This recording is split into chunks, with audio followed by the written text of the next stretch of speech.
telling the story of what happened during Jeff's movement and also sharing my experience of the movement. Where are the other sisters? That's what I said. Um, so I am on the book of Esther, but I have my Bible next to me, and unfortunately, I'm not gonna be sharing from my Bible today. I want to just quickly run through what happened during the movement, and then also share my experience also in the process, and then yeah, it is transparency. We have to share.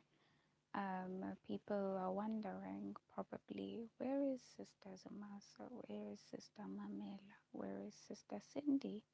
Where is Sister Nombo? Where is Sister Nomze? And the other sisters also in the movement, Sister Pressure, where is Sister Knox? Where is Sister?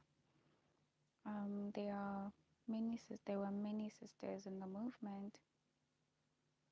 So I'm good. Sister Nosipo, where is Sister?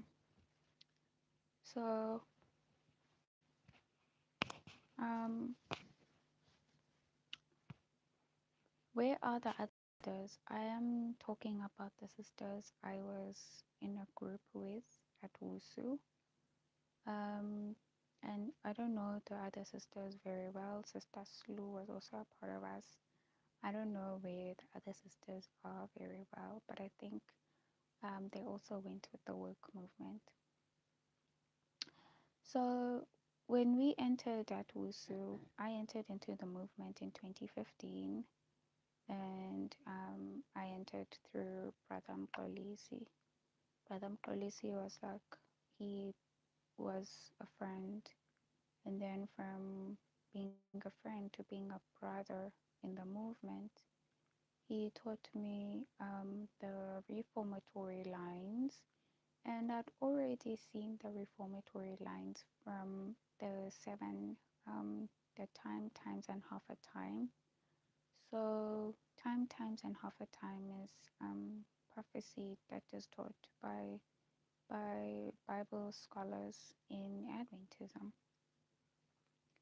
Hello, everyone who's just come in. Hi.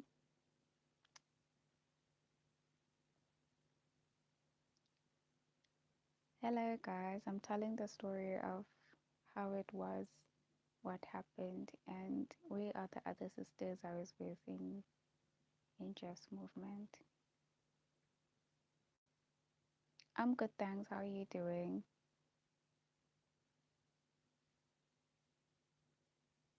Hello, everyone who's just come in. So, um, in 2015, I entered into the movement through Brother Mkolisi. And when I entered, he was working with brothers. People already, they knew each other from medical school and also Starzim. And I couldn't I didn't pay attention to them too much in Starzim until um, Brother Mkolisi, we and I had a chat in a classroom. I remember very well. Um, it was like the first Saturdays I was going to church in. And those Saturdays I remember very well. I was just packing my stuff and everyone had left the classroom. And it was me and the brother. And I don't know if I greeted him. I think he was sitting behind me. Then he said, "Hey." And I was like, "Hello." But I wasn't like so loud. Because I was just wondering. So I saw him and I thought he was a really old. I thought he was over 20s. I thought he was in his 30s. He's very tall. So he's like, "Hey." And I was like, "Hello." And he's like, "Okay, that's cool. It's lovely that you are doing well, LD Sports." So the brother says, "Hey," and I say, "Hello." and then I just went back and I'm packing my stuff. And then he says, "You look new. Um, are you a student? Or are you what are you doing here?" And I was like, um, I'm a student. So I'm a student. Okay. And I packed my stuff, and just as I was gonna go, um, I don't know when I gave him my number or he gave me his number. I don't know when. I don't think it was in that classroom, but there was a time when I packed my stuff and then I left the classroom, and then I don't know when we gave each other numbers. We exchanged numbers, whether it was for Bible studies or something, but we exchanged numbers. And I don't know if it was in the classroom or at church up as a classroom we used for the morning church service. And then now we were gonna go to the afternoon church service, and the brother was gonna teach studies. I didn't understand the studies when he was teaching them that first day. So the brother taught, and I didn't pay much attention. But clearly, when I was going up and the brothers following me, everyone's looking at us, and I didn't know why. Why is everyone looking at us? It's like there's something going on. And then I find the sister I was talking about, Sister Zingisa, she has a group of ladies who are right around her age group. So she's walking with the ladies and she's talking to them. And they're like paying a lot of attention to me. They're asking me, please help us here. Please do this. Please do that. And I'm new and I'm like, I didn't participate a lot. I was oftentimes found away from them because I felt they're older than me and they know what they're doing, and I wasn't really used to working in the kitchen being forward. Honestly, I really wasn't. So now I'm so used to the bring and share at Trelawney. Trelawney, I didn't work in the kitchen. If I brought something, I brought and I put in the kitchen, and the mothers took care of all of that. So now it's like there are no mothers here. We have to do stuff on our own. But I mean, I'm still new and I'm still young and I'm younger than people. And now I want to go and sit with my age group. So I'm like, what's going on here? And hey, hello, everyone has just come in. So I'm like, what's going on here? Okay, so I'm not Annie.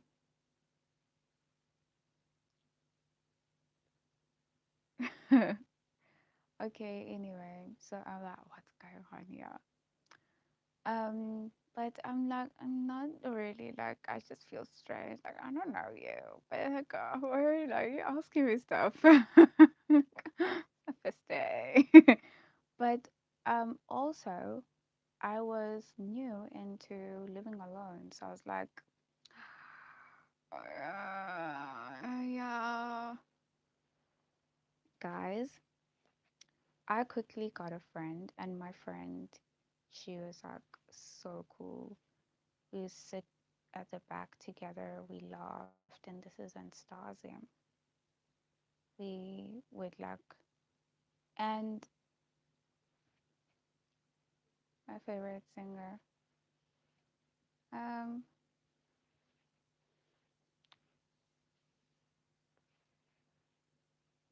I have quite a few. I liked Amy Black, but she's passed away now, a long time ago.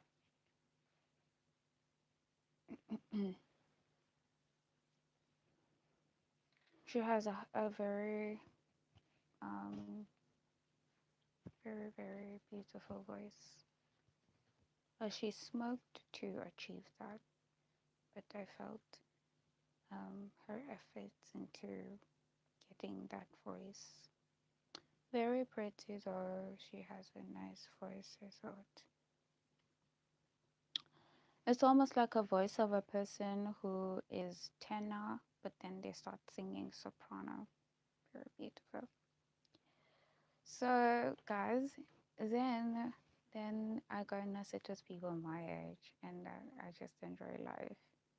So we're sitting there with my friend, and we don't understand anything, but we are seeing stuff. So I don't know if it was that day or if it was the following day. Um, I think I was forward. I was forward. Because I was the one who wrote to the brother and said, um, I think I like you. That's bad, guys.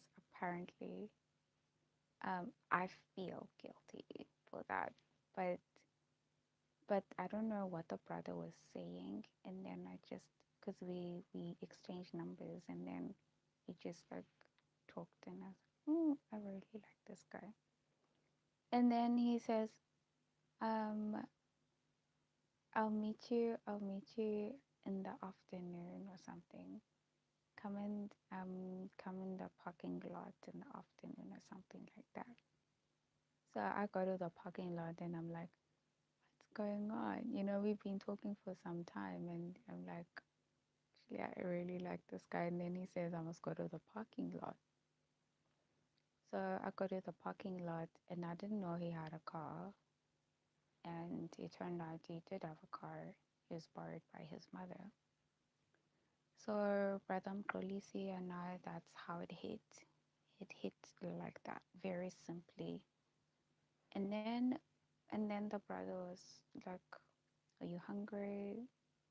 Can we go to the Ultra City? Do you know what that is? And I was like, yeah, I mean, I lived in Norwood. Like, I know Ultra City, but I'm not used to that much. I lived in Maritzburg for longer. And he was like, okay, can we go to the Ultra City? Are you fine with that? And I was like, yeah, I'm okay with that. We went to the Ultra City, and I thought the brother was nice. He bought food, but I didn't take it as something that I don't want to be forward and take it that the brother is. It's a date, for example. So I didn't take it as like a date. I thought he was being nice, taking me out, and then as there was no specification as to is it a date or what is going on. It just like in my mind just was something like a friendship or friends. So then like the interest grew. The brother in the movement, Brother Mpolisi. So the friendship grew, and then the brother he like started saying, well, if I do love you, then I should teach you something from the Bible, so that if I get saved, you get saved with me. And I think that is a better way of showing someone you love them than to just like waste our time. And I was like, okay. I was really like taken. I was like, whoa, that is so deep. So the brother, he had pieces of paper he was writing on. He started drawing lines, and he started like sharing how much it is important to learn scripture to the point where you know scripture to that point. And I was like, yeah, that's it. That's really good, because um when you know it, it just comes when you need it the most. And he's like, yeah, it comes. And then And then he like draws lines and he starts sharing the Millerite timeline. And I was like, what? And he's like, yeah, this is a Millerite timeline. And I was so passionate, and I'm looking at him, I'm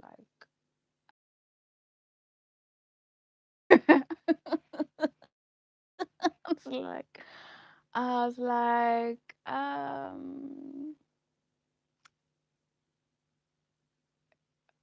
I think you're moving too fast. Like, what? I'm like, yeah, I don't understand what you're doing. And in my head, I was like, what is going on? What is going on? I'll just sit here, what is going on? What is this? I was so angry. I don't know why. I don't know why. I was so angry. And it's just like, I don't even know if I finished my burger. I think I did. I just kind of just kept quiet. I was like, what? And the brother just shared, and it went late, and he was the one who was talking the whole time. And then he took me back to my room. I went back to my res, and I was just sitting there, and I was like, yikes.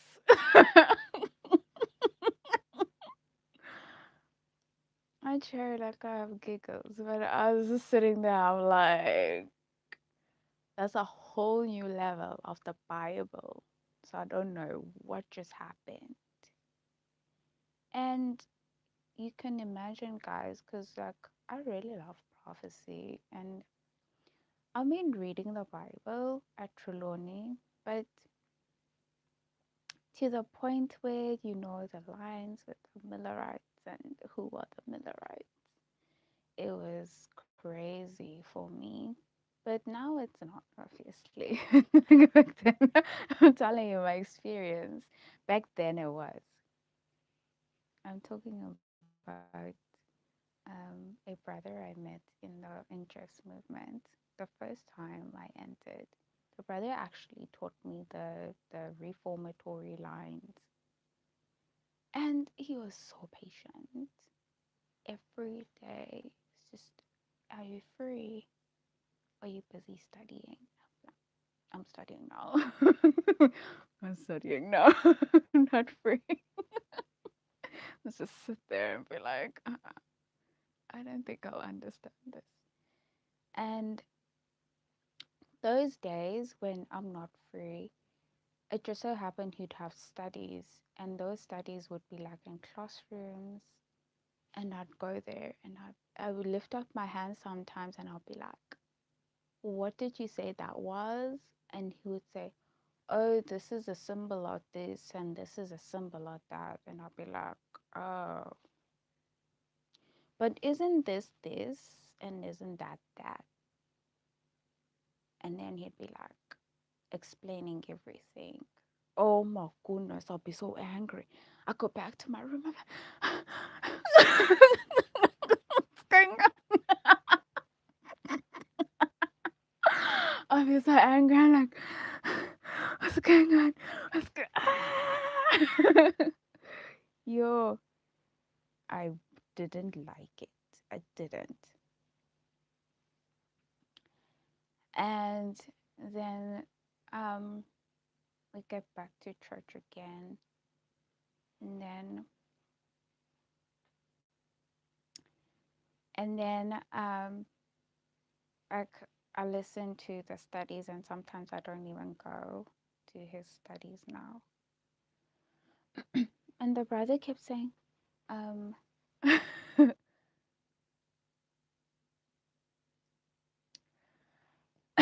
the brother kept saying, um, are you free now?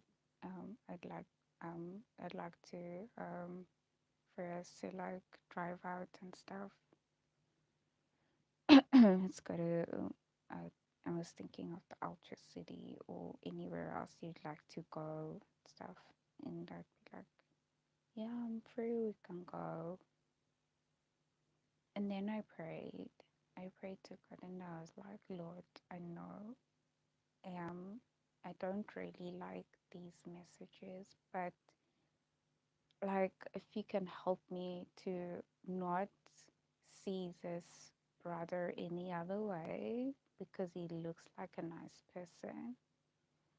And the brother,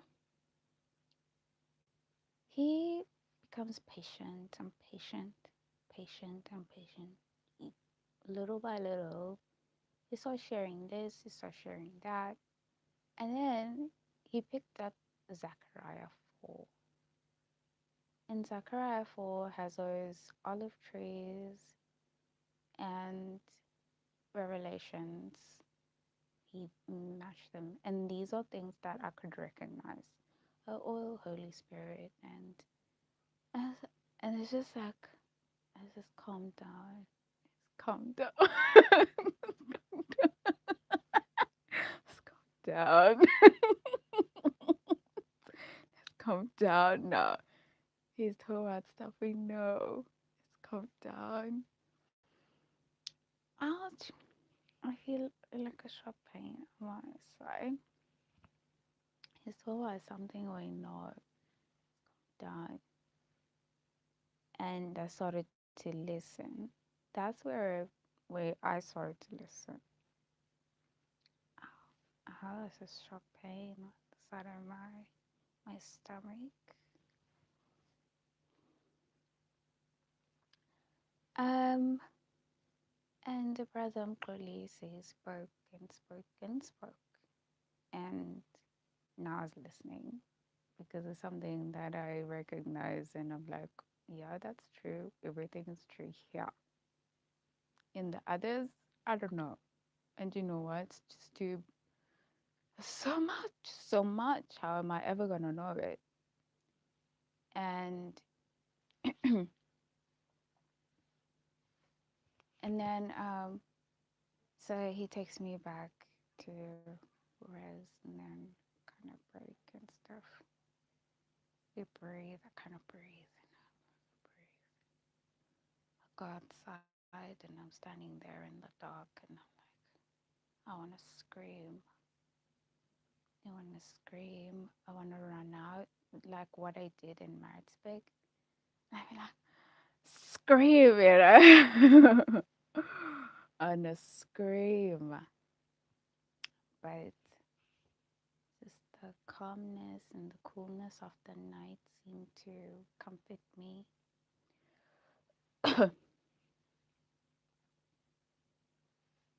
and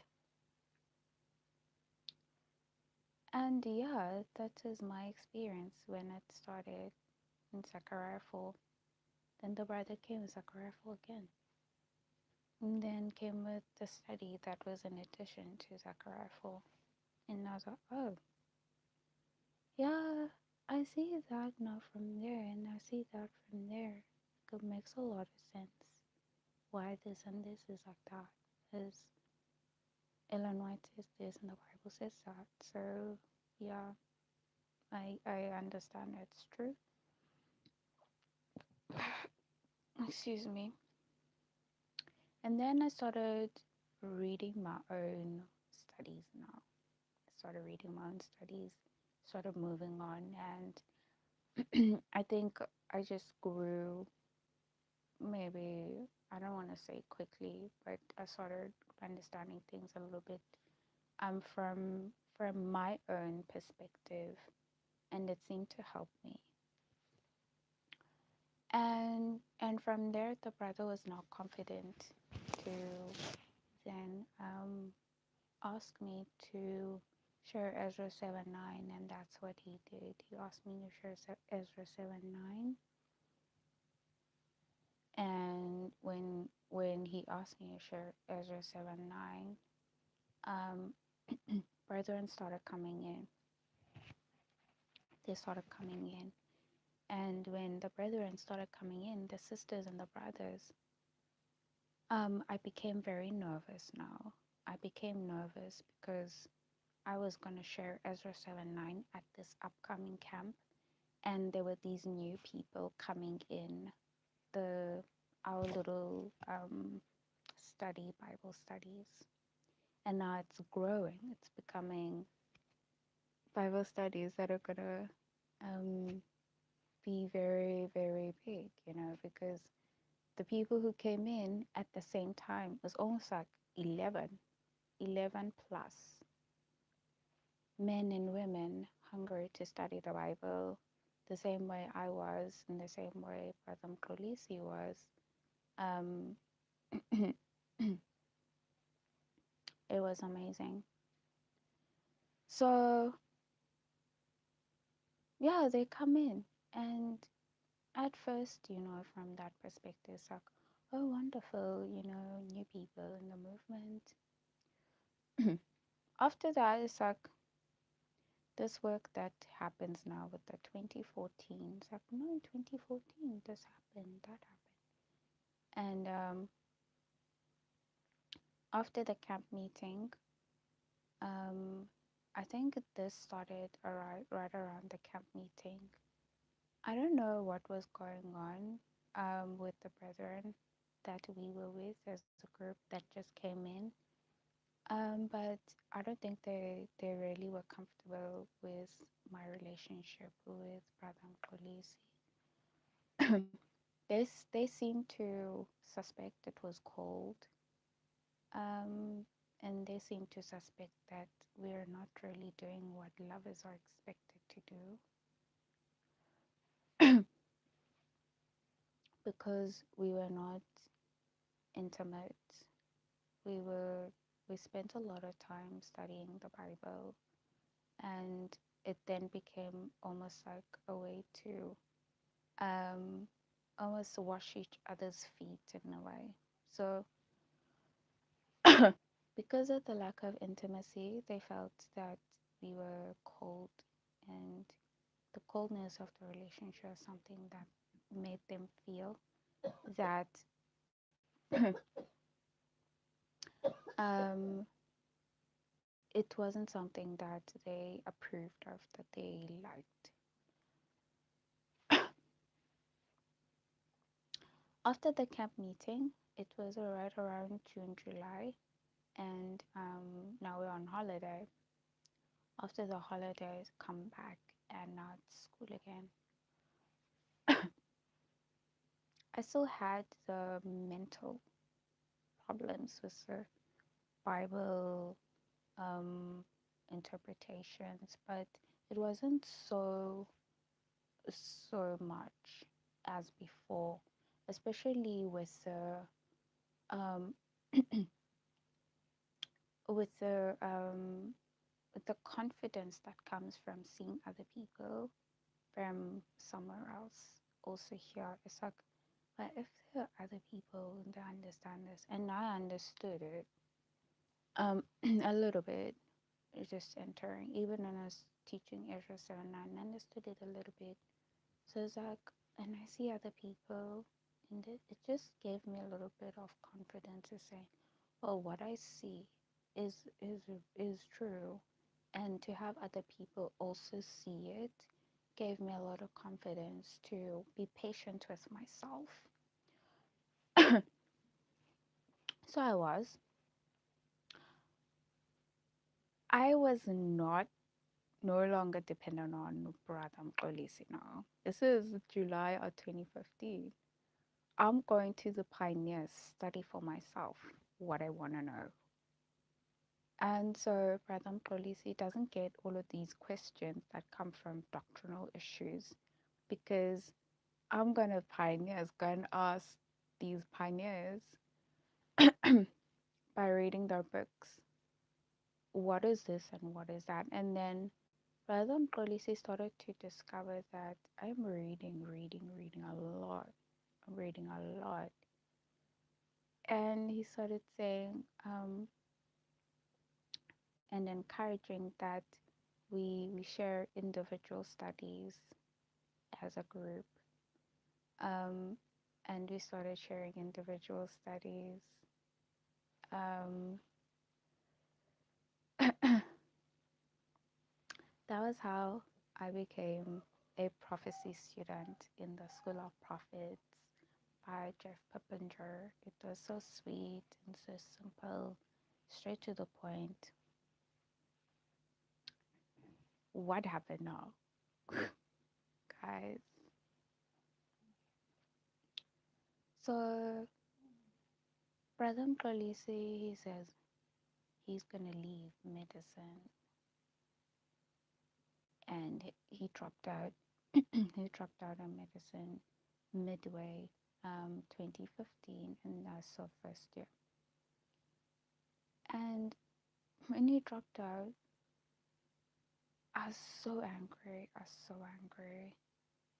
Um, I remember I even told him, um, I don't think I want to be his friend anymore. Whatever friendship means in this, whatever it is, movement, whatever it is. And he couldn't believe it. What? What do you mean? I was like, what the heck? Like, you just wanna leave me here? You're just going like, what are you doing? And I was so angry. I was just gone this now, and you don't know how mental I ended up becoming because of it. I was just thinking to myself, and I was like, my goodness. I didn't even know how to even put it in words. I was so angry. I was like, are you kidding me? Like, are you kidding me right now? You are in medicine, and then you have all these battles. The brother had battles and stars in, and it seemed to be dragging me along the way because now all of a sudden, with the sisters Ngisa and the sisters Amasa and the sister Nombo and now the sisters are getting added on. The sister, the sister, the sister, the sister from 2014. My goodness, where are you going? Sure, guys.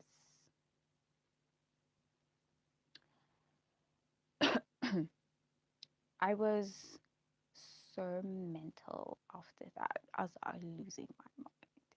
I was sitting there in August and I was like, oh my goodness, oh my goodness, what's going on? What's going on? What's going on?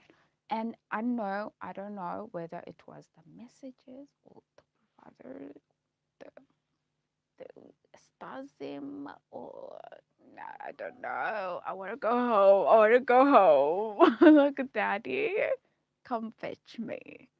And my father came and he fetched me. Hello, everyone who's just come in. Welcome to my life. My father came and fetched me, and he was just so negative now. He's like, you know what? You keep calling me, come and fetch you. Midway, you're not even done with the year, but you already want to go. And he says, I didn't want you to even come and live here. Look at this. Look at this. And he sees people drunk, men drunk, and they're going around there hooting me like, "Hey, baby. Oh, you're so cute, sweetheart." And my dad's like, I didn't even want you to come here. Look at this. They're drunk, they're busy on you now. It's at night. They're not in their proper senses. I didn't want you to come here. It's not safe for you here as a young lady. I want you to live at home. And I wanted my freedom. But I just want to get away for a short time now, come back home and sit here and just like deal with my mental issues.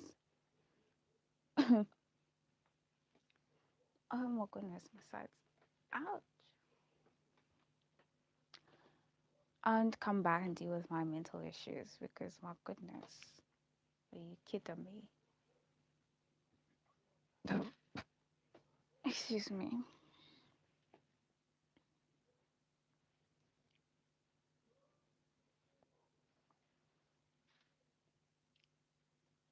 And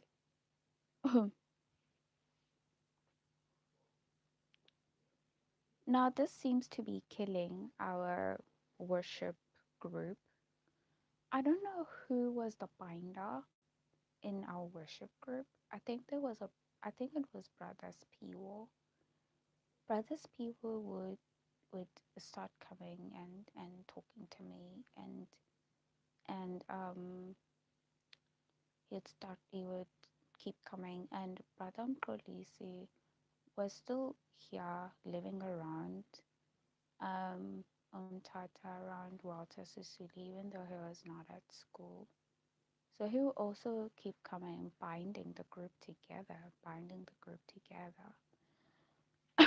Even though he didn't go to school, he didn't study at school anymore, but he'd be around, bind the group together. And with that, the things just started to make sense to me because being very young, I was still 20. I was thinking of doing my driver's license. I'd gotten my learners 2014. I was thinking of doing my driver's license. Um, and I was already going to driving school. And now I want to complete my first year in BSc chemistry. Um, and also now I have these messages which I'm starting to take very seriously at this point. So I got my driver's license in September and I was very happy. And then it was clear to me that I wanted to try my best to complete the year, whatever that's gonna mean by December. And so even if I have mental issues sometimes, even if I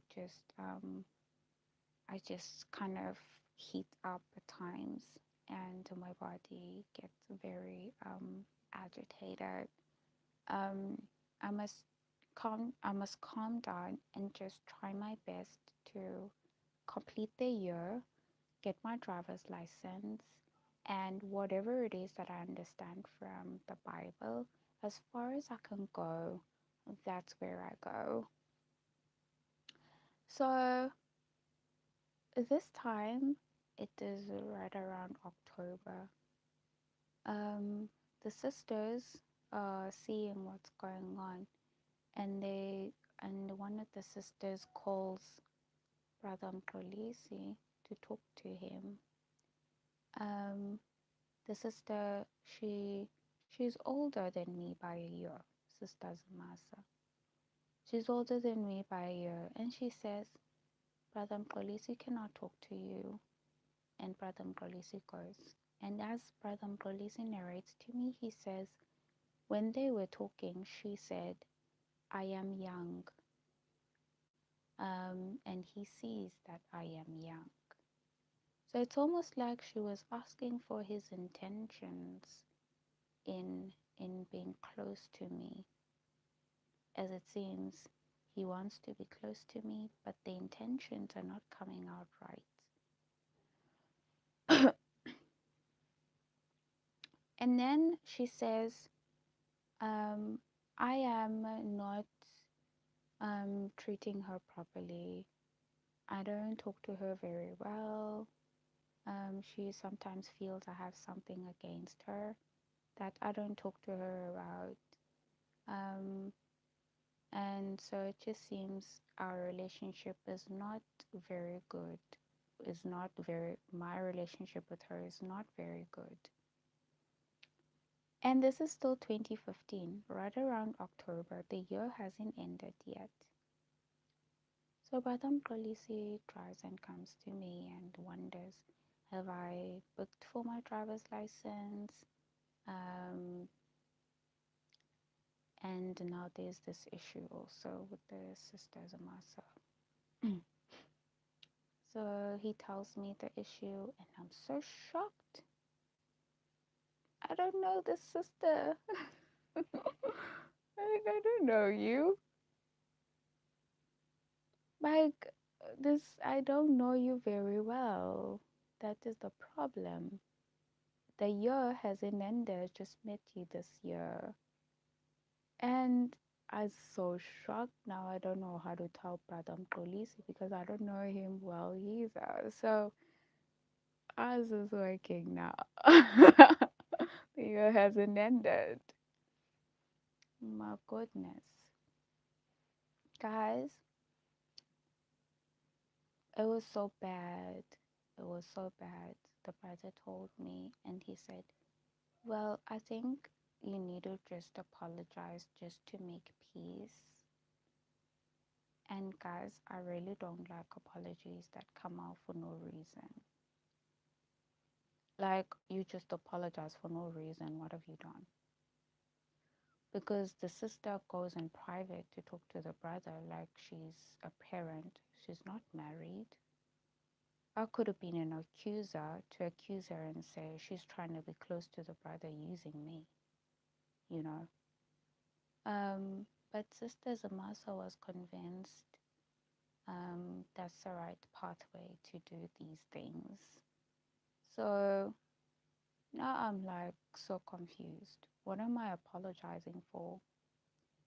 And the brother says, oh, let me drive with you to where the sister is, and then you can apologize, it is okay. So we drive to where the sister was together, and then the brother talks to the sister and talks to me, and then he says, I think there's something that Sister Mamela wants to say. And I looked at him and I was like, I really don't like apologizing for no reason. And I was like, I don't know what I did. I don't know what I've done to you. But yeah, if there's anything, then it wasn't really,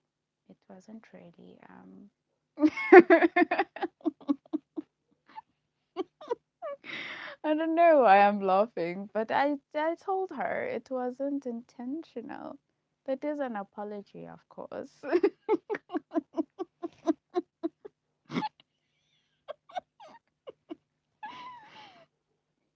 I'm not sure why I'm laughing, but I mean, it wasn't intentional. So I don't even know what I did. I didn't intend to.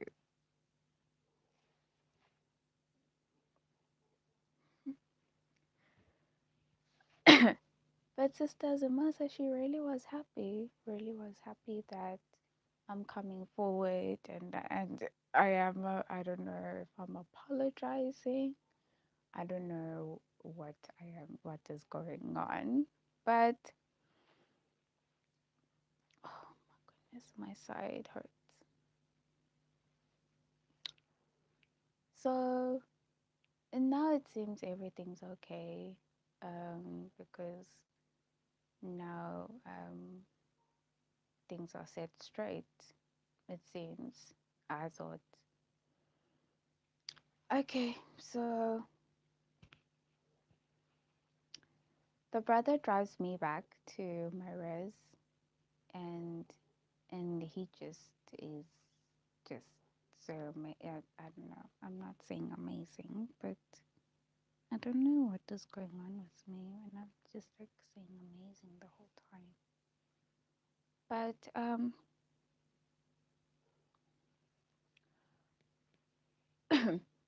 it just feels like there's knots on my hair, and then I check, I just don't see any, which is strange. So, guys, so that was 2015, and yeah, guys, I don't see that as a very good start. Very bad start, very bad. There were brothers like Brother Nyaniso, Brother Skuza, um, brother, there was another brother, I've forgotten his name, but yeah, there were many brothers. There even was Brother Mandla, Brother Anele later on. So 2015 comes, and um, the sisters are already doing stuff together, and I'm excluded by default, going to Zimbabwe together, and then I'm the one who's left behind. But when we are together, we do stuff together. And so it didn't really feel like it was too strange. Then um, I had my first unique study, and that is by beholding we become changed. We had a camp meeting at Nklazache, and brethren came over from overseas. So a brother Paminda came over from the UK. Brother Bakang came over from Botswana. Brother Atlas also came over from Botswana, and Brother Ngobani came over from Zimbabwe. So I hear Brother Ngobani's voice, and I'm like, oh my goodness. So I'm like, oh goodness, your voice, oh my goodness. Text. And Brother Ngobani is like, you're too young for me. But let me tell you something. You are going to stand in kings and presidents of the world, and you are going to share to them the prophetic messages. And I was like, thank you. It's like, okay, yeah. So that's all. Otherwise, you're too young for me. It's like, okay. The brother was 3 years older than me actually. But actually, he's very tall. Um, and and then during the camp meeting in Tlazache, um, brother brother Bakang comes to me and he says, "Hello, I am Bakang. I'm a chemical engineer. I studied in Leeds in the UK." And I was like, "Oh, I didn't know what to do with that."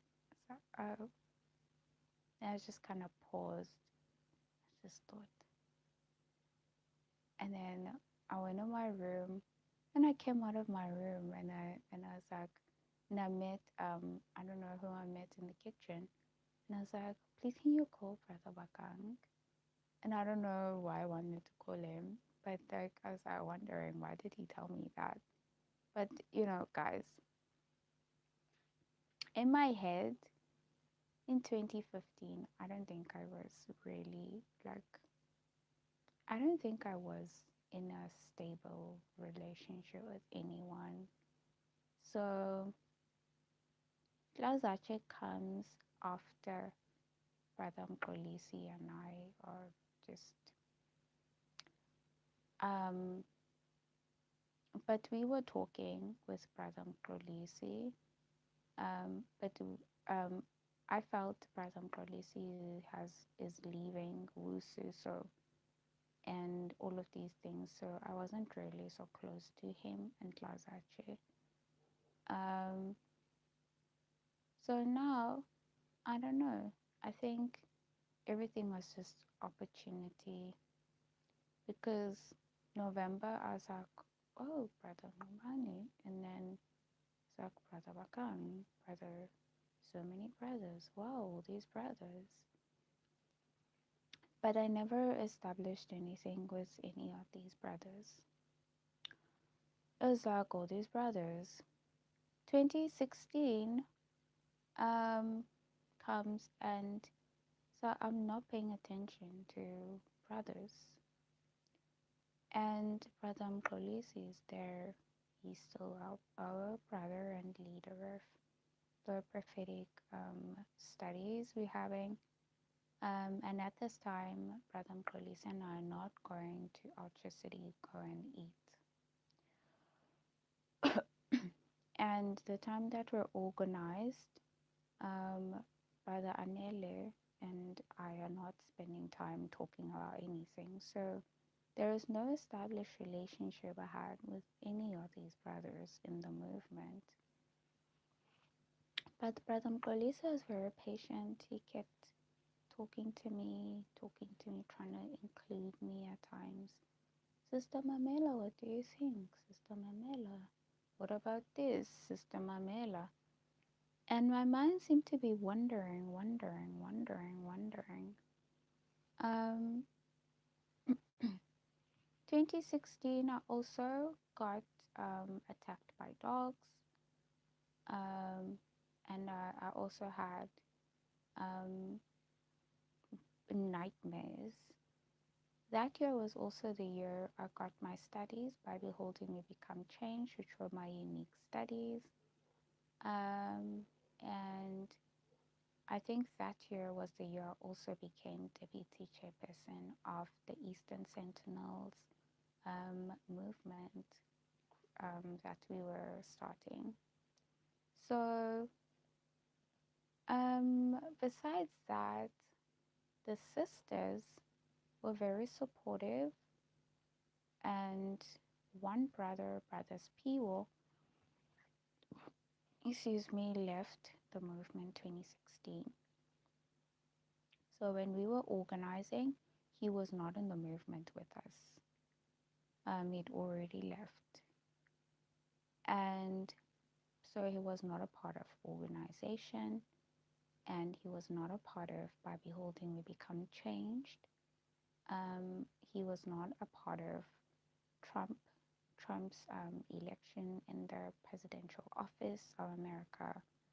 So for Brothers Piwo to get back to the movement, he'd have to go back and be a part of that experience and study those messages because he was not a part of those ones. 2017 comes and a friend of mine who is a mutual friend between Brother Mkolisi and I passes away, and our mutual friend, is called Linda. So I would visit Linda a lot, and Linda actually means wait. So I would visit Linda a lot, and my mind is still wondering. But still with Brother Linda, there was no established relationship with him either. It's just like friends and brothers that I meet in the movement. So 2017 comes, and at this point, I am repeating pre-calculus the third time. I have passed my statistics very well the previous year, which is in 2016, and I've passed my physics. I'm repeating pre-calculus, and so I also have a room allocated to me at school that I can use for rentals as business, and I also have NASFAS. So many events happened at home. My parents were they both retired in 2015. 2015, one of my parents retired. And so at this point, both of my parents were retired. So 2016 comes and I'm in financial issues. I find I cannot be a self-paid student anymore, as I was coming from a private school and I wasn't really falling in the category of disadvantaged students like all the other brethren. That is another thing. The other brethren there, are there, were there in fact at WUSU because they were in the category of disadvantaged. They're coming from disadvantaged backgrounds, and I wasn't. I was coming from a private school and very advantaged background. As a result, I wasn't allowed to apply for like NASFAS. Could have applied for bursaries if I could get into bursaries, but I wasn't allowed to apply for NASFAS. So I was self-paid. 2015, I was self-paid. My father paid for all of my tuition. And 2016, my father couldn't pay. I don't know if he couldn't pay for my tuition, but my parents paid for my tuition at university. So I come in 2016, and my parents don't really approve. My family doesn't approve of the messages. They don't know where is it sending me. They're concerned about my financial stability in my future, and not knowing what business am I gonna do. And the messages was very concerning because everything I'm doing at this point is self-paid, including my education. So the sisters have their Intelli cards, and I don't really understand this concept, but I really, really feel that they're so privileged now. I'm thinking, oh my goodness, what would I do with 1,400? I don't get that much at home as even pocket money, even just close to 1,000. So I found it was a huge, huge, huge game changer for my life when one of my parents retired, and both of my parents were retired because now I could apply for NASFAS and fall in the category of disadvantaged students. And so I did, and it seems the Minister of Finance in 2017 had changed the requirements for people who can get NASFAS. And so when they increased the requirement, they pushed it up from 350,000 rand to 600,000 rand to accommodate for what they called the missing middle, which is people coming from the middle class families. I felt very happy because now not only are they including me, but also they're including me at a level where I feel even if I'd come out of Epworth with my parents working, I could have gotten NASFAS anyway. So I got NASFAS, and um, when I got NASFAS, I was so happy. I got NASFAS. And now I have pocket money, I have everything. I'm like everyone else. And now I felt included. I started to go to, I started to become friends, very close friends with two ladies. I said there were five of us as ladies. Two of the ladies are coming from town, and two of the ladies were coming from the village. So these two ladies come from the village. They became very inclusive.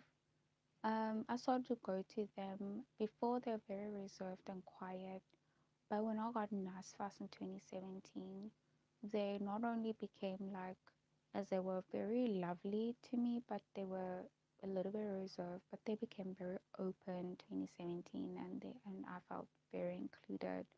And the two ladies coming from towns, they took a back seat and they became um, very reserved. One of the ladies, Sister Zimasa, was graduating in 2017, and when she was graduating in 2017, she immediately just told me my relationship with Brother Polisi is not something that she liked. It's not something that she likes. And that relationship, this relationship is a relationship that drives her out of the study group. At this point, Brother Mxolisi and I were no longer in a relationship. But I'm not telling her that we're not in a relationship. I don't know why I didn't tell her. I just looked at her and I was like, what do you mean? People are driving you out of the movement. She's like, no, you won't understand. You don't understand, probably. But I don't like your relationship with Brother Mxolisi. And I feel that I don't want to be a part of the study group because your relationship with Brother Mpolisi, I really don't like it. And so the lady quickly got her degree. She got a record time, and she graduated. That year she got pregnant, and she I think she started living with her boyfriend. She's not married with the man. The man impregnated her, and they just started their family that way. So Sister Zamasa then fell off the platform that way, and now was left Sister Cindy. Sister Cindy got married in 2016 and had a baby. And Sister Cindy's problem now was with Wusu. So, as a group, we were almost so connected that I fail modules and everyone else is seen to be, oh, those people, they do this, they are like this, they study like this, they're like that. Sister Nombo was studying BSc mathematics and she's doing really well. And I was studying BSc chemistry and I was average and then now very bad. Excuse me. And then Sister Zamasa was studying nursing. She's very good. And Sister Cindy had a record of being excluded in 2014 in BSc statistics and also a record of doing well in nursing. So she did well in nursing, and only at the last step, she got married, she had a baby, and then when she got her baby during practicals, so she didn't really time her pregnancy to be after practicals. For that reason, her matrons were extremely angry with her, and she had to do extra hours to fill up that gap. And I think when she got her degree, and her degree it had issues. She had issues even from getting her degree. I don't know if she had to do hours afterwards even as she was a graduate, and couldn't be placed to be like a normal nurse from the beginning. So Sister Cindy had that issue. And Sister Cindy now and I are left with Sister Nombo and Sister Nomze. Sister Nomze is studying teaching, and she was studying teaching for years before we entered into WUSU. And even when we entered into WUSU, she was still studying, and it seemed she had issues with her studies. But I think right around when Sister Nombo, who is her cousin sister, graduated, she also graduated. So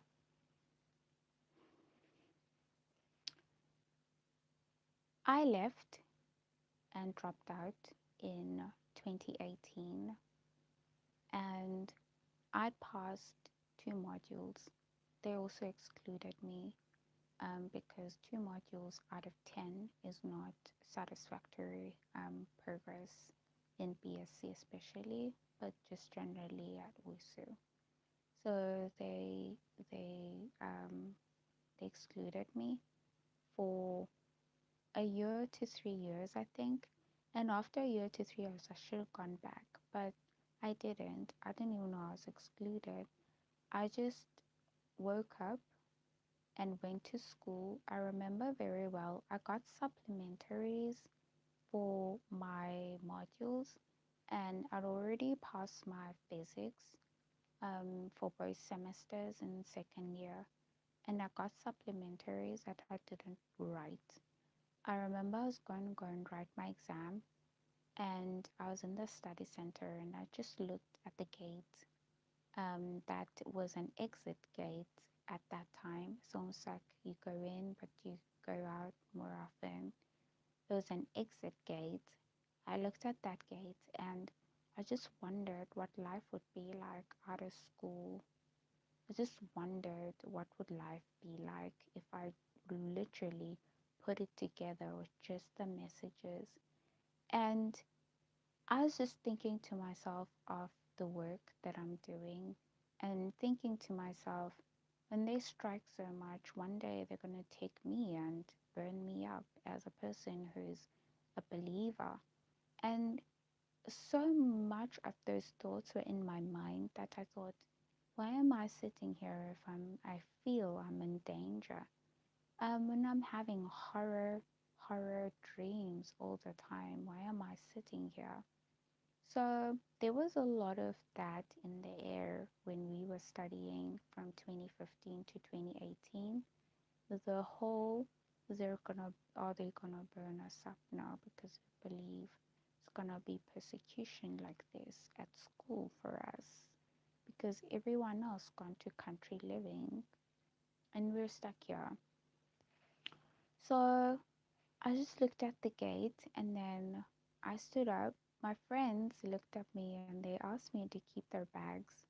Um, they also just I don't know why, but many people I think from the sisters to the brothers in the movement to the people who are my friends at school at WUSU, it was almost like they were a group and I was always just that one person who's always an individual and then I just come my time and whatever it is. But they were very kind of what is it? They they would set up time for each other as a group. If this one's not here, and then I was that one person who's like, yeah, she can do whatever she likes. If she wants to be, she. And sometimes I don't even hear are they together. I don't even know are they together. I don't even.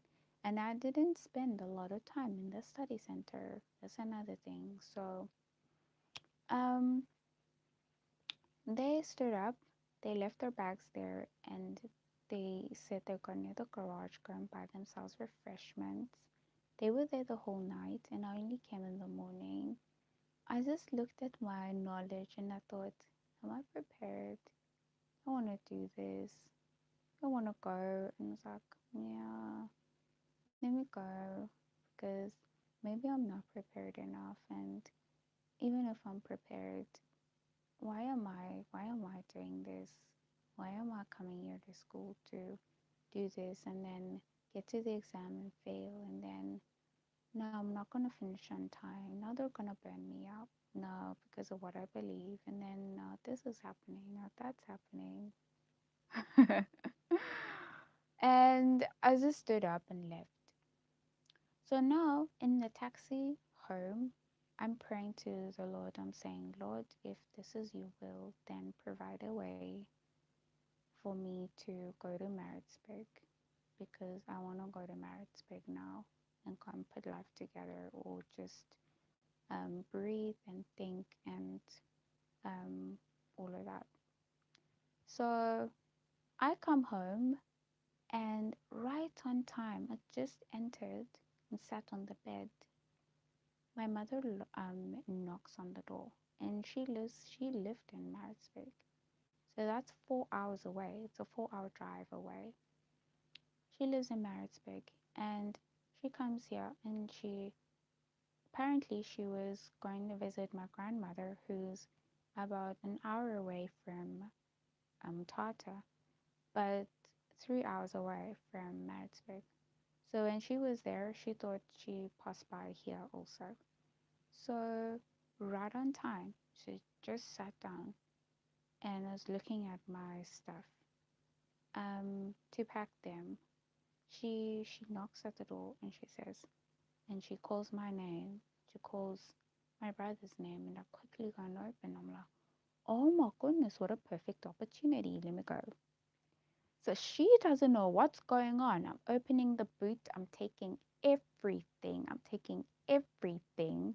Everything I came with in 2014 when I didn't know what I wanted other than just finding my way and then deciding let me start in Umtata with my father, just find my way, get to my roots and so on. And she just, and I just take all of my stuff and I put them in the boot and I'm like, yeah, I think I'm ready now to go to Maritzburg again. I want to go now. I think everything I've done, that is okay.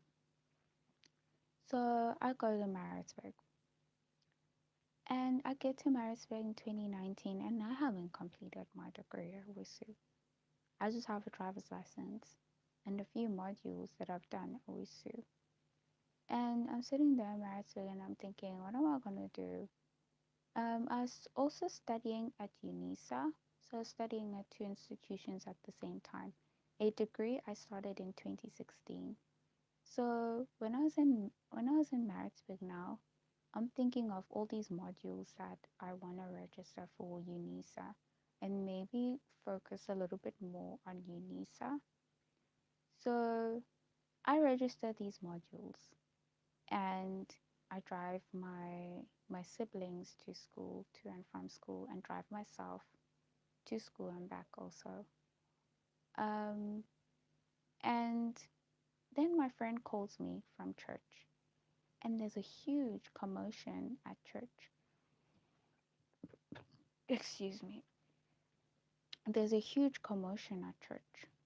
One of my friends at church ended up fighting with me over a guy. I don't know this guy very well. I don't actually know what he was even doing, but I just know that I felt he was disrespecting me. And then he disrespected my mother, and he was a guy I didn't even know. So the fight goes on, and my friend ends up fighting with me.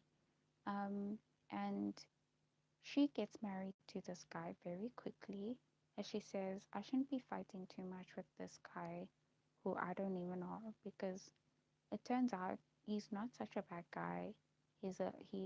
She likes him now. And I was like, oh, okay. Well, it's good for her that she likes him, but I still don't like what he did to me and my mother, and I just left it at that. And when they got married, the guy wasn't really doing a lot of stuff. So at this point, um, it turns out that in the groups, the ladies, Sister Nombo, um, is deciding to kick me out. Brother Mxolisi and Sister Nomze and Sister Cindy are in these groups, these prophecy groups. And Sister Cindy has graduated her nursing in 2018. Sister Nombo has graduated her BSc Mathematics 2018. And Sister Zamasa has graduated her nursing. Sister Nomze has graduated her teaching. And I have left Wusu, I haven't graduated. I'm studying with UNISA and just driving my siblings to and from school. And now my friend from church from Trelawney, Sister Klingi, where she calls me, she says, there's an opening for basketball coach. So I'll go and I teach the students at that school basketball and they win one match. So it wasn't really such a good season. And I thought if I worked for more seasons, they would be very good at basketball. So so I started up and it was a wonder. Everyone was so amazed. I won a match. And they were just saying over and over again, they've been playing and never won any match before. It's just so wonderful. I come in and um, just in my first season, they win one match. So, but Sister Klingi and I were going through many conflicts, and in these conflicts, it seemed to be affecting the school she was teaching at. So the school didn't hire me again to be a basketball coach again. It seemed the school had now an interest of reusing the lady. They said they're not interested to have her and are hiring someone else. And so that's how I ended up being out of that contract in the following seasons and only just completed that first season and they left.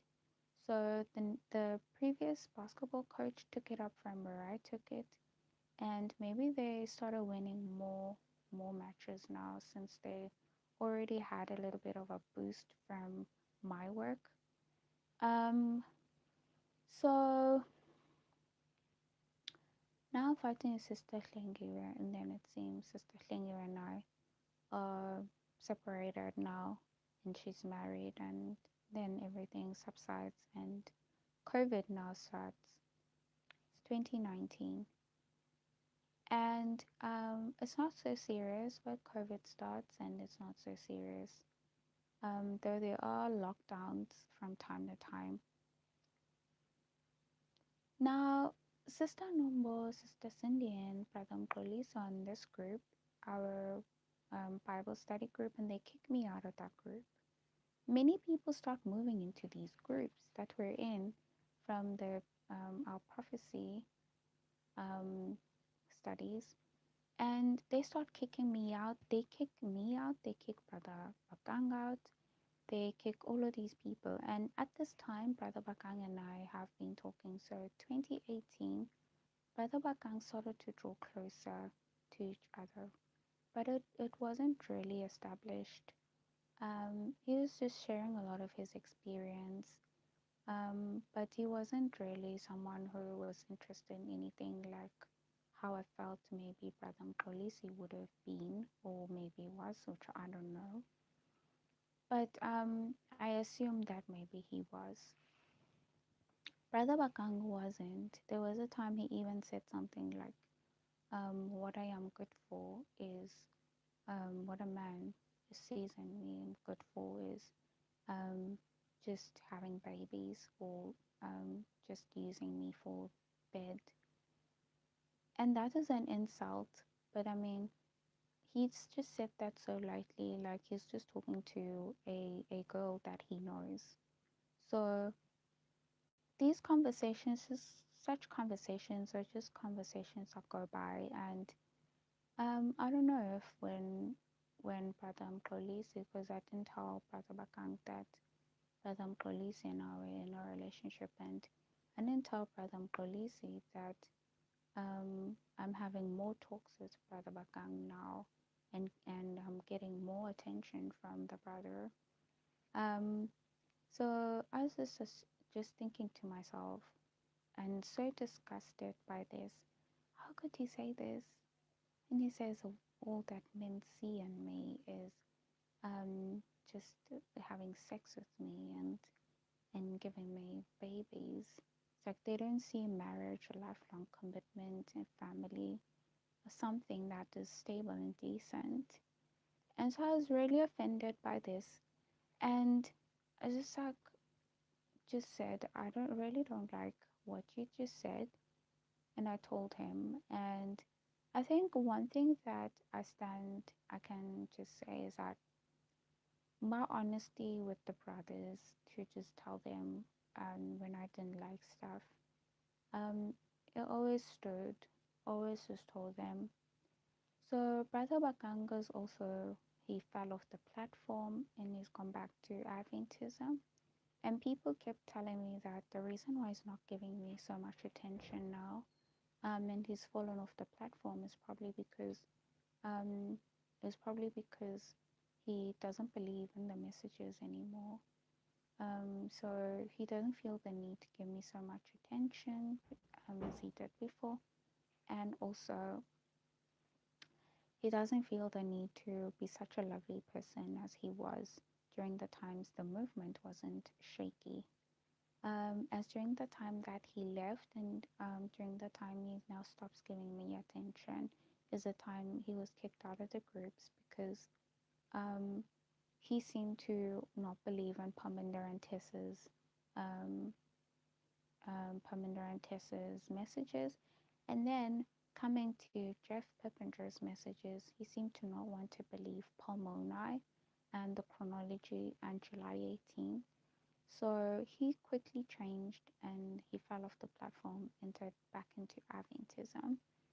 And so Sister Nombo, Sister Cindy, Sister Nomze, Brother Mkolisi, Brother Nyani. So all of the brothers that were in the group and the sisters that were in the group, except Sister Zamasa, actually entered into the work movement with Parminder and Tess, and that's how they fell off the platform.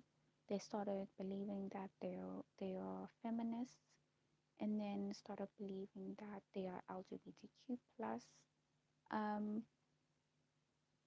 and I think there was a time when I looked on Facebook and I saw Sister Cindy's profile.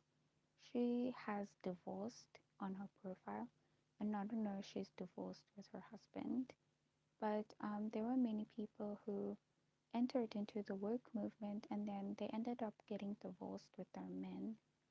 Um, Brothers Kulule is was, as I remember, Sister Cindy's husband, and Brothers Kulule was a man, in fact, who said to the pastor who came to tell us to please go and gather up and study our messages elsewhere, not in Stazim. He was a man who said, what a disgrace for Adventism to send a woman to come and ask and tell us this. So that is Brothers Kululu does that, and Brothers Kululu is Sister Cindy's husband. So that's where the sisters are, and that is in 2019. Sorry, there's a knock on the door. Let me just go and attend to the knock. Okay, and yes, our live is over, guys. But I just want to chat a little bit more. There's a knock on the door. I'll be right back. Let me just check this also. It seems the person has left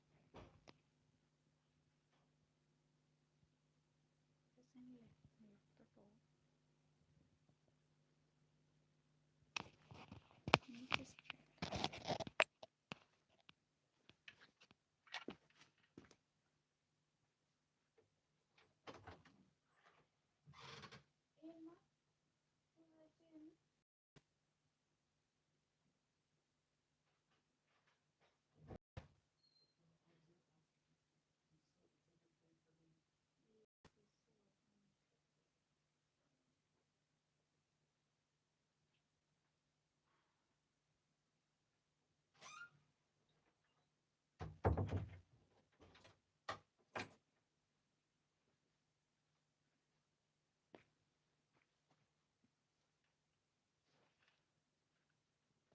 Oh my goodness.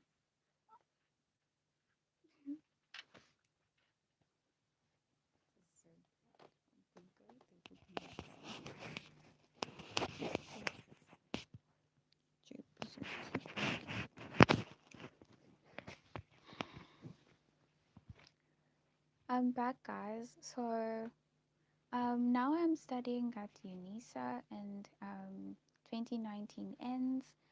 I'm driving my siblings to and from school, and I am studying at UNISA. Excuse me, I am kicked out of the. Excuse me, I am kicked out of the movement groups because people are separating. And Brother Bakang has stopped giving me attention. So towards the end of the year, I start seeing messages of people who were coming from getting kicked out of the groups, and I start gathering up with those people, and it seems we are gathering up in Jeff's movement. So we gather, and it seems we're very few, but we're gathering up, and we are very, very happy with just being together. But very sad that the movement has been decimated. So decimated in it being torn down, and many people left. So Jeff's account was about 750 something thousand subscribers. And then it went to it's sitting on 3,000 and something now subscribers the last time I checked. But that was at the School of the Prophets. I don't know if it is still up now. Probably the School of the Prophets has been taken down. So over 700,000 subscribers were taken by Jeff, by Pominder and Tess in the work movement. And so 2020 begins, and now I'm in this group, back in Jeff's group. And I'm alone now. I'm not with the sisters in this group. I'm alone. So I had to reintroduce myself in the group, and tell people who I was, because none of them knew me. Many of them were coming from America, and a few were coming from South Africa and other parts of Africa and the world. And so now I have to reintroduce myself. Who am I here? And we all had to reintroduce ourselves. So that happened, and then we were telling our stories of the work movement, the experience with the work movement, and experience with the movement, so that everyone knows how long we've been in the movement, what we've been getting up to, and what actually happened with us and the work movement. And then 2020 comes, and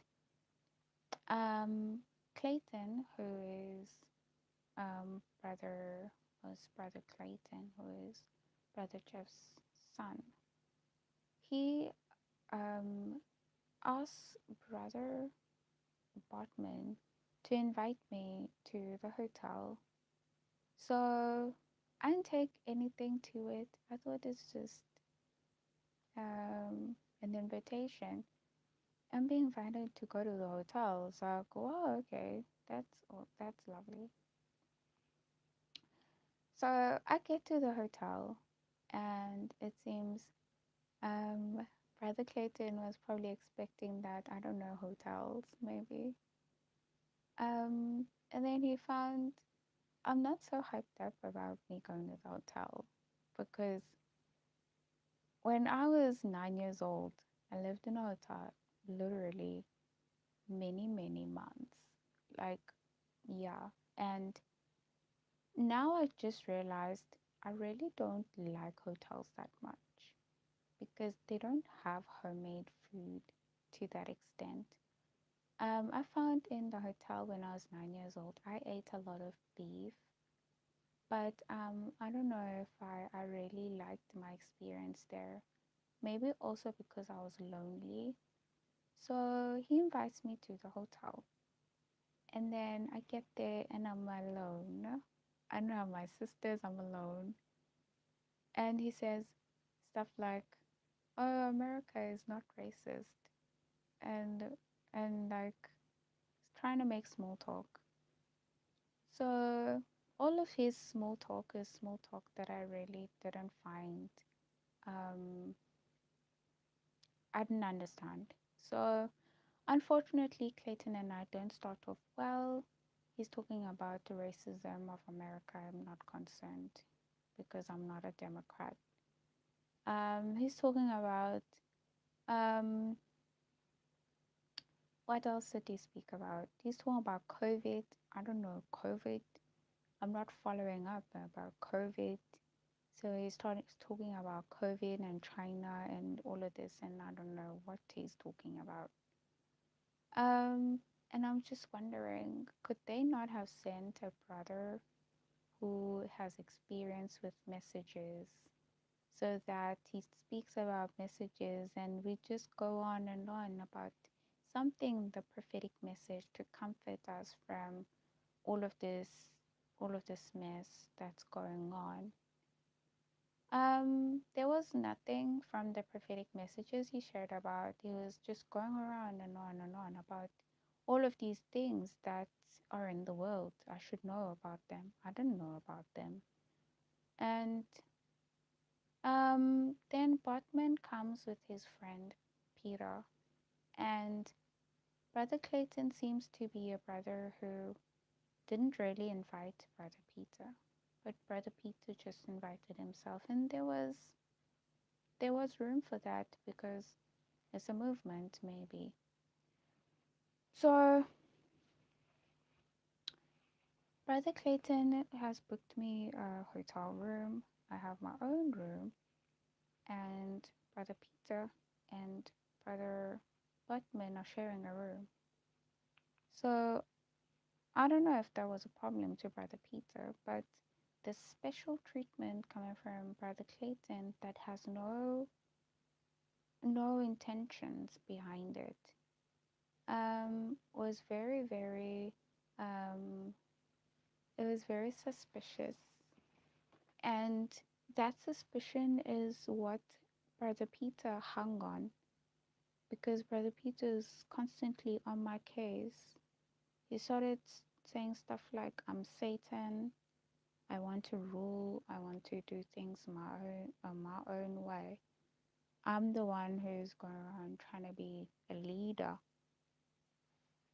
I didn't say anything to Brother Clayton. He said I'm gonna be head of kitchen because now we're planning for a camp meeting that is gonna be a camp meeting for us to gather up together um after this separation. I didn't know Brother Clayton. It's the first time I met him, never spoken to him. The conversation already is not going so well. He's talking about all these things I don't know anything about. So I'm sitting there, I'm so quiet. And from there he's looking at my waist. My waist it is quite small. I am about 23.5 centimeters on my waist. And he's looking at my waist like 23, 24 centimeters. And he's like, oh my goodness, you're so small. And I'm like, yeah, I'm just, thank you. And he says, um, you're gonna be big one day though. I can see it. I can see you're gonna be big one day. It's like, I just can see that you're going to be big one day. And I was like, oh, maybe he's just wishing me well on like good health, and that's how I took it. I was like, maybe, I don't know. I think this is my size. And then I start telling him um about my biggest weight. It's like 60 kgs. And when I know I'm chubby, I'm wearing a 36. Um, but my normal size, like um, I wear 15 to 16 years old. Um, but I do have t-shirts that are actually 14 to 15. And I was like 25 in 2020. So so now he's like, it's not a lot he's saying. He's saying, I want you to be the head of kitchen. And I was like, oh, okay. Um, and then it seems Brother Peter is not happy. So Brother Peter is now having quarrels. He's not happy. His wife should have been head of kitchen. He's not happy with the decision. And we have a meeting at the camp meeting. And Clayton says, well, um, he picked me to be head of kitchen because he knew he was going to be in the kitchen. And I was like, really? I was wondering, is that true? As he was not in the kitchen when we won that argument, but he was not in the kitchen. in the kitchen, I sat there with Brother Jeff. Brother Jeff came and kept me company, and that is his father. It wasn't him. The time that I'm in the kitchen, he's already gone. So I didn't understand that. And so what else happened? So July 18th never happened. And by the time we get to July 18th, the sisters are already fallen off the platform. July 18th never happened, but there's agitation in the air, Adventism. So there is this sharing posts on Facebook. Excuse me. Then at the bottom it's like laughing, share post names, laughing. So from 2019, I started to share posts and writing a comment at the top. A sharing person. I joined this sharing, and I added Adventists as something in me just made me feel like I need to add Adventists. They must know about these messages.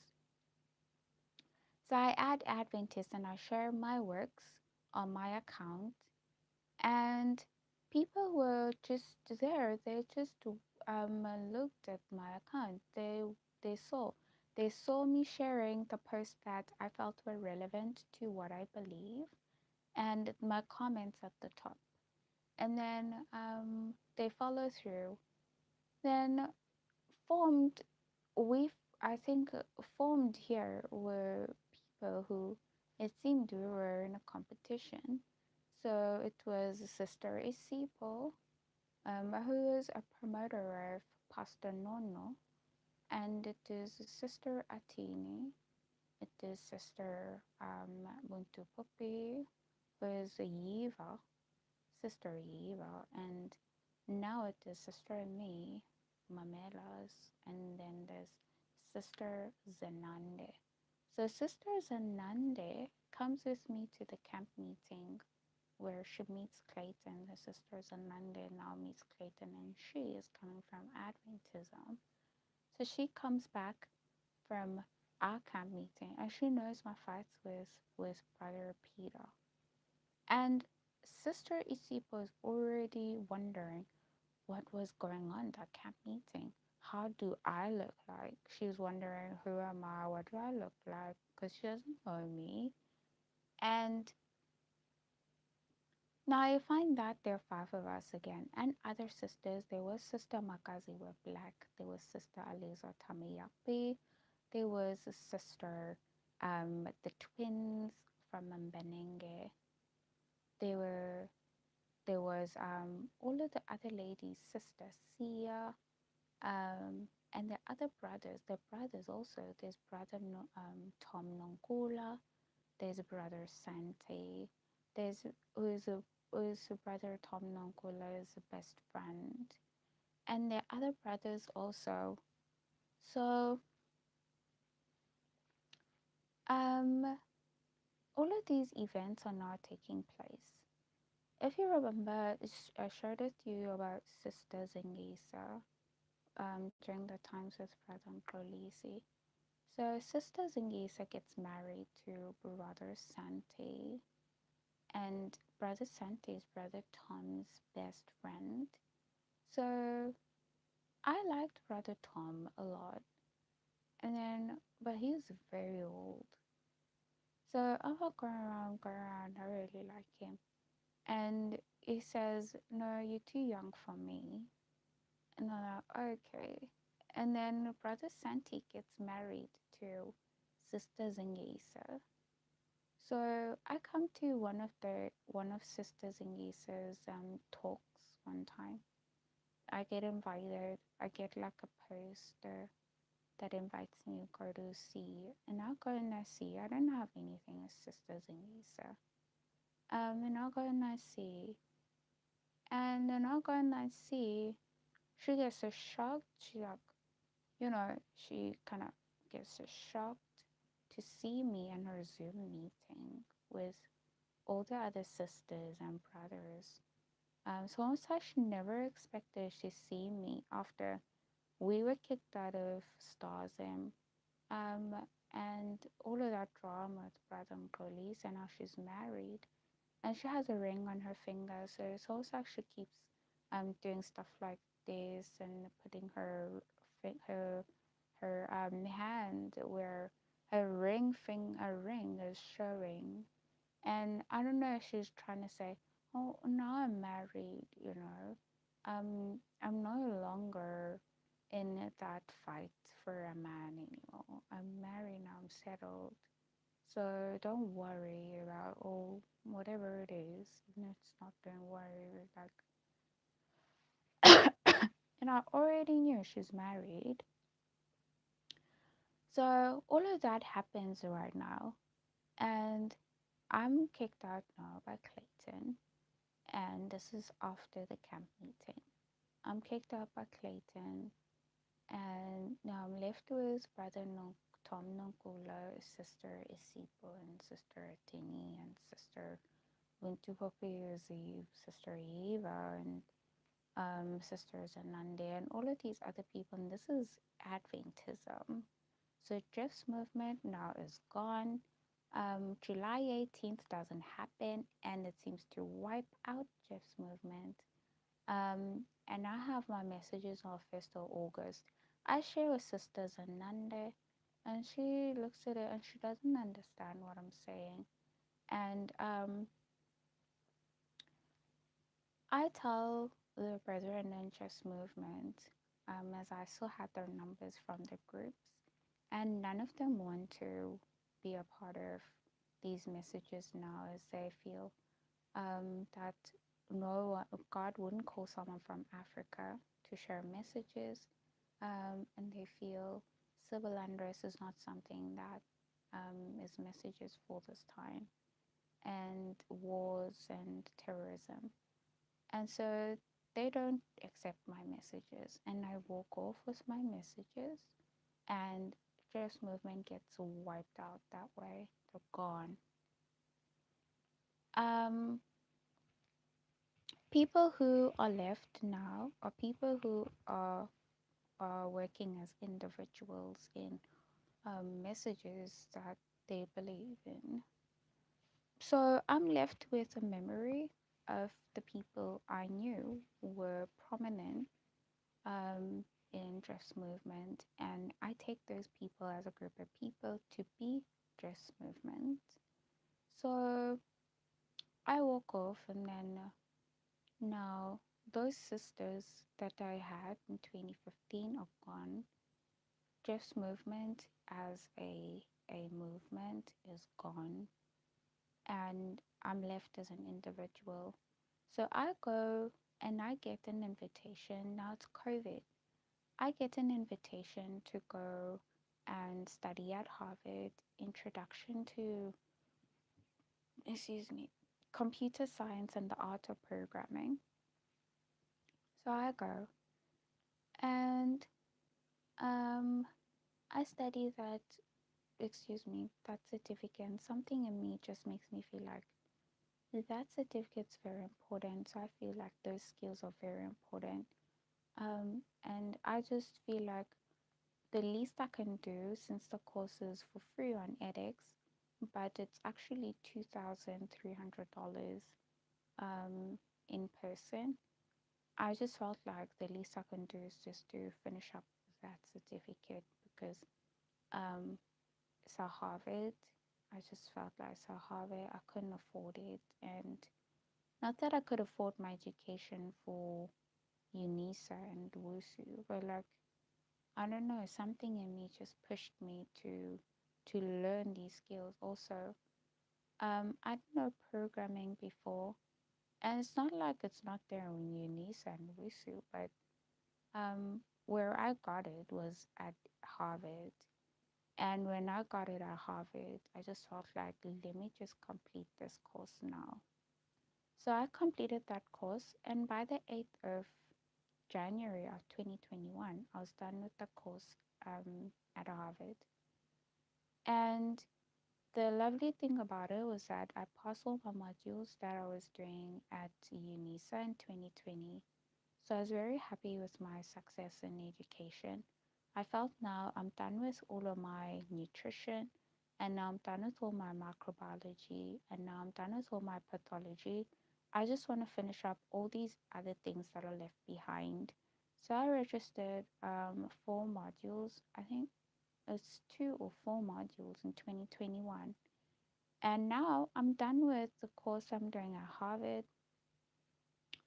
So um, at this point, 2021, it is very high, the influence coming from Facebook. Sister Eva is graduating and becoming a doctor. So now it seems we're serious. I am completing my certificate at Harvard, and Sister Isipo studying teaching. Sister Zanande is graduating. She's finished her um, admin course, admin degree. And Sister Atini is studying a BSc computer science. So it just feels like we are serious. We're not just sharing these posts for fun, for nothing. It is almost like we're serious. So it almost feels like we're going to take this somewhere.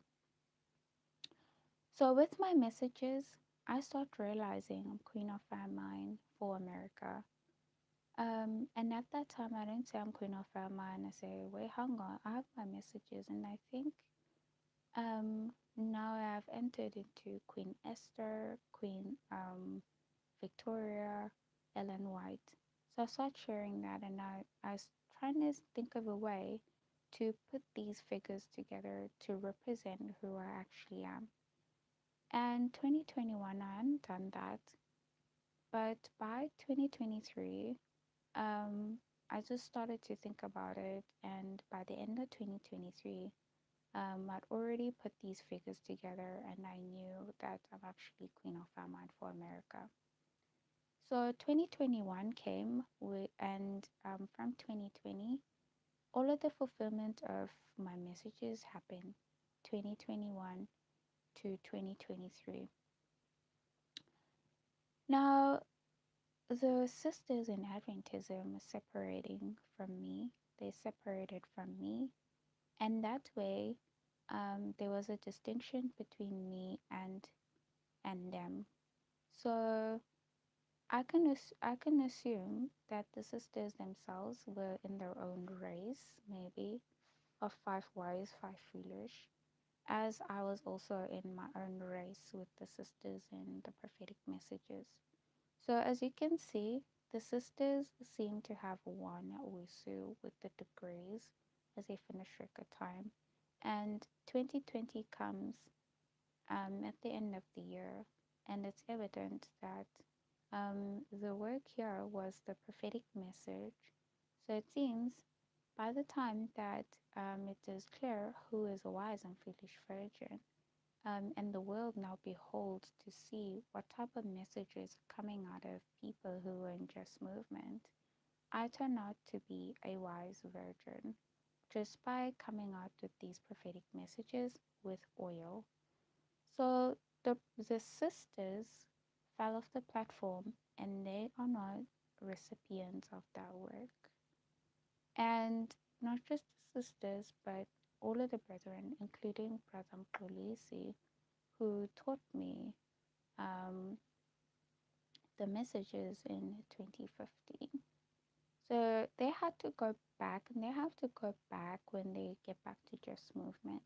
They have to go back to those messages and then start from there to start to learn everything that they left behind, including July 18th and that disappointment. And that's the that way, and then have their own messages. I don't know if they then take my messages because of the cut off.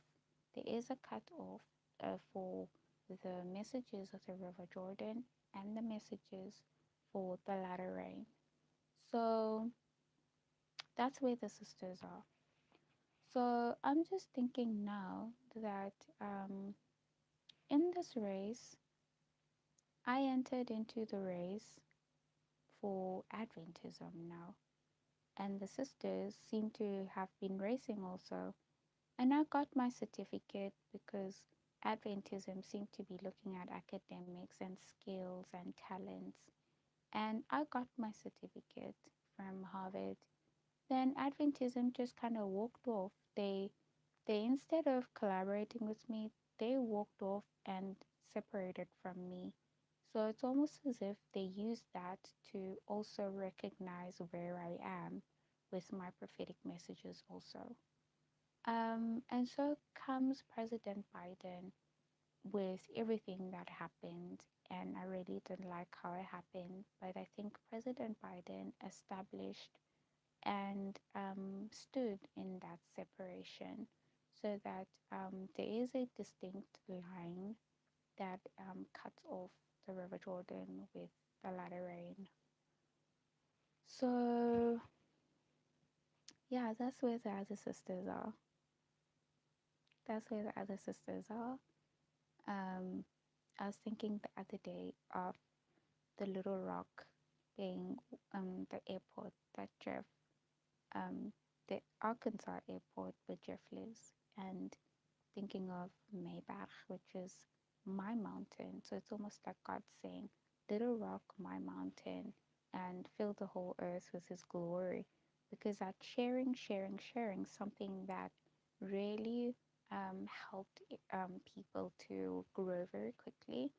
I deleted my account on Facebook and started to have another account where I'm going to be serious about my work, especially with America. And so my account of where I was sharing shares, I had it since I was 14 years old and deleted it in 2021. And then that same year, I had another account. This is Preachy Non, and I have that account now also. I haven't deleted it. It's Preachy Non, and that's where I campaign on. That's where I campaign on the bubonic plague. So that's what has happened, guys. That's my experience. That's my experience. Last year, I came back to Mtata. I didn't think I was gonna come back, but I came back to Mtata after 2021. I sold brownies.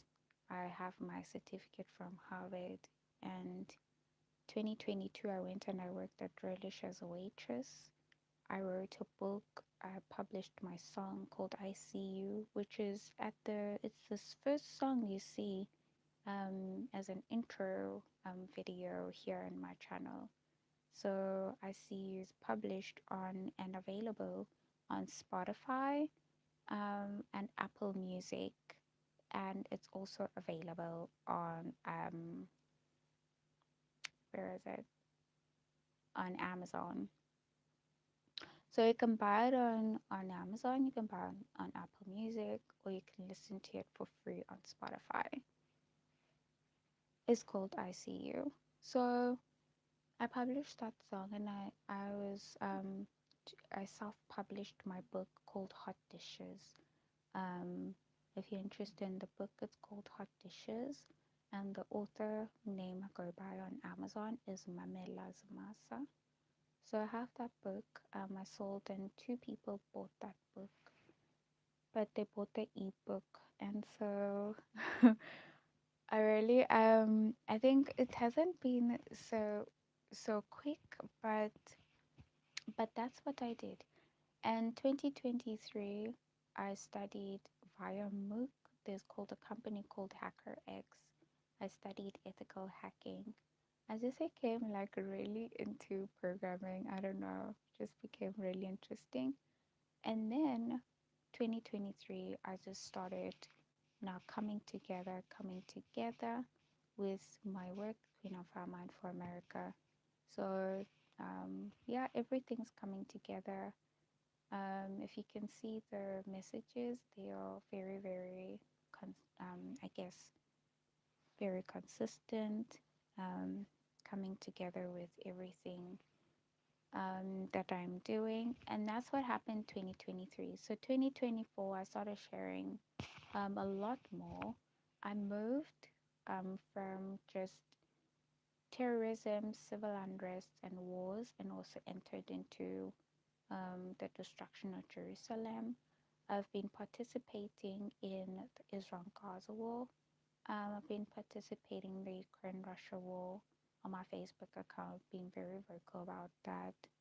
So, so yeah, that is my work, guys. That's what I'm doing currently. And this year, last year actually, 2025, I registered a company, Melamizi. And I am in fact not even trying.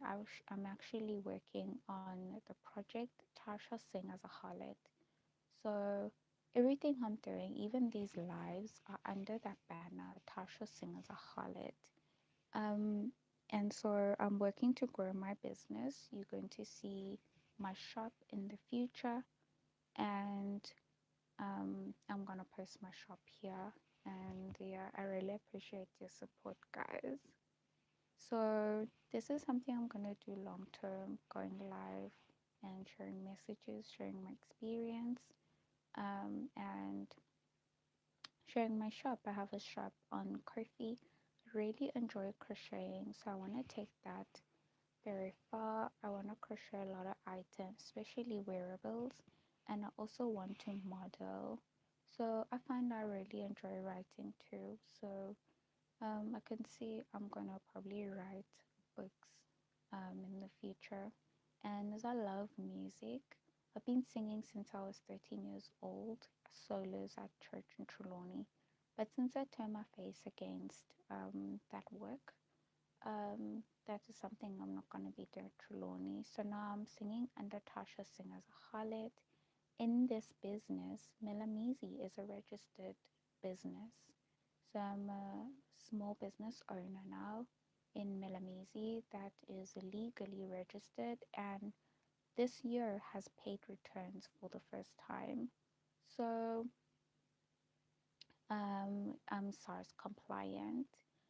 I was just thinking of also adding equipment, but for my business also expanding.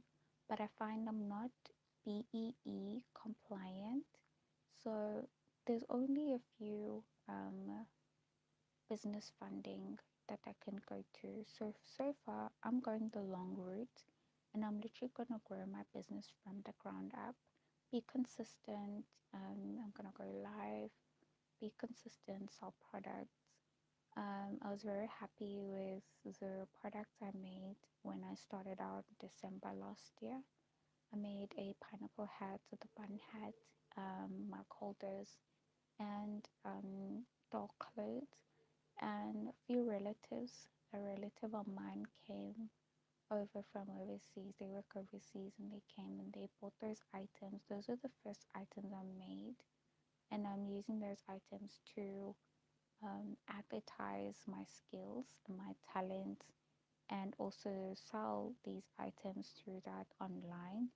So my relative bought and I got at least $100 through business. And that business is hormonal, but that business gonna be under Melamese, which is lovely, guys. And that's how I got these equipment. I have all of this because of that. So the business is running, it is coming together. I can't wait for the time to start earning and stable income. Um, and when I get more clients, more customers, can't wait for the packaging and everything. So yeah, you guys, you can see where the other sisters are. They are in probably working now full-time employment. I don't know. But you can see as compared to where I am, and we can only just time will tell where this is all going. So this live has gone to about 2 hours, and yeah, we've come to the end of it. Thank you guys for tuning in. Many people have been asking me what am I doing every day. Um, well, every day I just spend my time about 2 hours, an hour to 2 hours, and I go live, and that's what I'm doing now. But I know in the future there's gonna be a lot more stuff that come up with the growth of this business. And then for the rest of the day, what I do is just sleep. So I sleep rest of the day, and then if I find something to do, that's what I do. Later on, every day I like to help my mother because I live at home. So I know many people might be concerned. So where has this put me in life? Currently at home right now, I help my mother. I spend time with my family. I'm living with my parents, my siblings. I help my mother with cooking and everything on my day-to-day life, and I sleep. I also just write my campaigns and everything. So there's not a lot of stuff that I'm doing so far, but I know that consistency, business is growing. I might find in the future a lot of stuff. I actually have a lot planned for the future, but that's for the future, of course. So for now, this is how my life goes. There is a tree here at home. It's an orange tree, and just watch my father every day. He's in the garden, and we have tomatoes and everything. So it's almost like slow living. Um, then when I at the end of the month I get grant from the government. It's like unemployment, also business seed funding that you can use to start a small business. I buy wool, so I find that it's not my regular schedule because I don't have a lot of wool yarn. So yeah, I buy wool and then I just crochet.